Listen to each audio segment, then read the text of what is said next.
Irattayar north Shri Durgadevi ക്ഷേത്രത്തിൽ 4 ദിവസങ്ങളായി നടന്നുവന്ന തിരുവുത്സവം സമാപിച്ചു.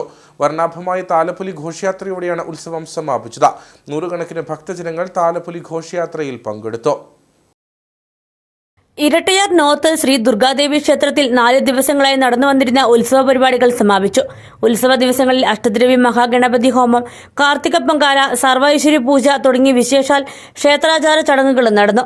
കുമരകം മൃത്യുഞ്ജയൻ തന്ത്രവിദ്യാപീഠം മുഖ്യ കാര്യദർശി ബ്രഹ്മശ്രീ ജിതിൻ ഗോപാലൻ തന്ത്രി, ക്ഷേത്രം മേൽശാന്തി TS സജി എറണാകുളം, PK സജീവ ശാന്തി, രാഹുൽ ഹരിഹരൻ തുടങ്ങിയവർ ക്ഷേത്രാചാര പൂജകൾക്ക് കാർമ്മികത്വം വഹിച്ചു. പ്രാദേശിക കലാപരിപാടികൾക്കൊപ്പം മെഗാ തിരുവാതിര, കൈകൊട്ടിക്കളി എന്നിവയുടെ അവതരണവും നടന്നു. വൈകുന്നേരം നടന്ന താലപ്പൊലി ഘോഷയാത്രയിൽ നൂറുകണക്കിന് ഭക്തർ പങ്കെടുത്തു. ഇരട്ടയാർ നോർത്ത് NSS കരയോഗ മന്ദിരത്തിൽ നിന്നും ആരംഭിച്ച താലപ്പൊലി ഘോഷയാത്ര വാദ്യമേളങ്ങൾ, കരകനൃത്തം, കട്ടപ്പന സമയപുരിയുടെ രാമായണം റോഡ് ഷോ എന്നിവയുടെ അകമ്പടിയോട് കൂടിയാണ് ക്ഷേത്രാങ്കണത്തിൽ എത്തിയത്.